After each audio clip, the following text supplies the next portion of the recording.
Hi Farah, so today I'm going to go through the bridge method using a tomato. The bridge method is typically used to make chunks rather than slices, like the claw method is used for. So it's helpful to be able to do both, obviously depending on what sort of slices or chunks you're wanting to cut for whatever meal. I find with tomatoes, it's actually handy being able to do both if you did want to do slices, because generally you want to half your tomato first. So using the bridge method is handy for that. Starting off with the tomato itself though, knowing which way to chop it, because obviously it will roll around, being in a round shape. So to get it more firmly on your chopping board, find the stalk and pop that onto the chopping board, meaning that it's less likely to roll around.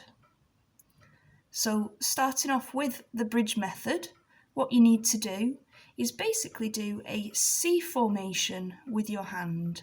So what I'm doing here is my thumb is forming the bottom of the C and the rest of my hand is forming the top of the C. And what you want your C to do is to go over the tomato. And just to show here from another angle, I've got my C position and it's going over the tomato. So what you've made here is a little bridge over your food item. And you can, before you pick up your knife even, just like before, check with your free hand the gap in between the top of the bridge and the top of the tomato. And there you can kind of judge how much of a gap you've got to put your knife in. So here there's not a huge amount of space to put in my knife, so what I'm going to do is slide my whole hand up the tomato, which gives a bigger bridge, i.e. a bigger space to pop the knife in between to half the tomato.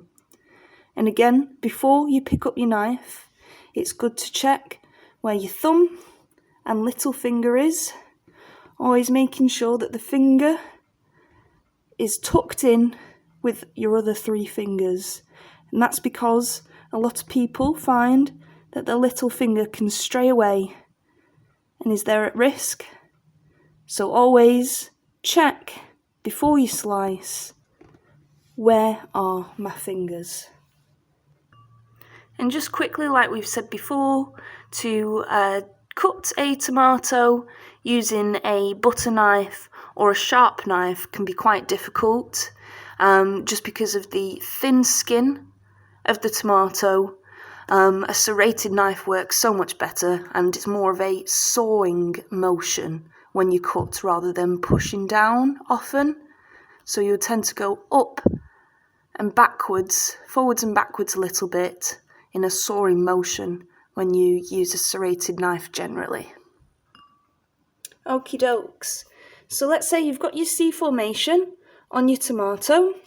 You've felt that the gap in between is adequate enough to pop your knife through, and also doing that gives you that familiarity as to not pop your knife in too high. You've got that judgment really as to where the gap is, and you've also checked that all your other fingers are a nice distance away from that gap. So you take your knife and you would just pop it through the centre, but to find that, the safest way is to have the side of your knife next to the food item and then turn it to a 90-degree angle. So the tip of the blade is whereabouts the centre of your bridge is. And just like the banana, but on the other angle, you're drawing the knife upwards and feeling the edge. So you're feeling that movement of the knife going around the tomato and then brushing up within the gap.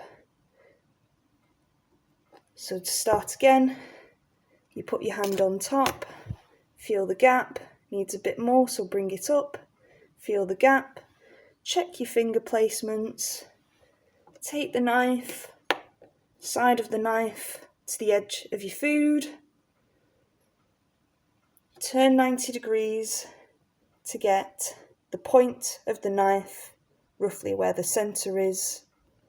Draw the point of the knife up the tomato to feel the curve, go across, and at this point you just saw down.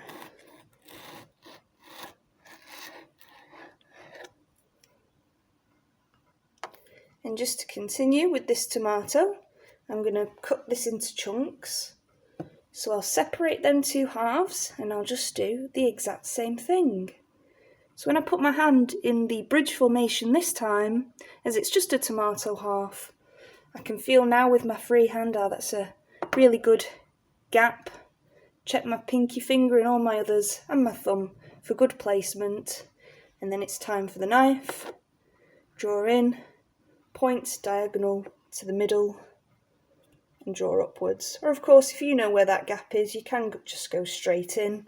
But if you're not too sure, it's diagonal, turn 90 degrees, up till you feel the curvature and saw downwards.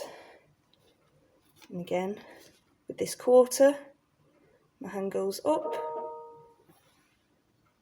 You can feel a big gap there. Check my pinky finger. Knife's at the side, turn 90 degrees, go upwards, feel the curvature. And if you're working really slowly, you're being as safe as you can. Feel the curvature, then saw down. And again, just for another angle, my hand's on top. I feel a nice big gap to put my knife through. Check my pinky's safe, check my thumb's safe. And as I say, if you know where that gap is, you can just pop your knife in if you can see that. Otherwise, put the blade of the knife in between where your fingers are. Sorry, the blade of the knife is down on the chopping board, but the side of your knife is at the edge of your food, in between your thumb and your hand. You move the knife down till you know that the tip of the knife's roughly in the centre. You turn 90 degrees, bring your knife up and feel it move to the top of the tomato. So move it up, go across and saw down. So again, C formation, big gap, fingers out the way. What I'm doing here is side of the knife, pull down till I feel the tip at the centre of the tomato, turn 90 degrees, go up, feel the curvature, knife's on the other side, saw down. So if we have time to meet Farah this afternoon, what I'm going to do is cut a few more tomatoes with yourself. But using a combination of the bridge and the claw method. So we'll half the tomatoes using the bridge and then create slices using the claw method. Okie dokes. Well, same again with the banana, Farah. Feel welcome to practice this. You can do that with any food item. You could even do it with the banana using your butter knife. But yeah, give it a go as best as you can. If you're able to do it with the company of a family member, that would be great, just for your reassurance and also to film if possible. So if you wanted me to give you any tips, I very well can do. Okie dokes, Farah, hope you get on okay. Thanks very much.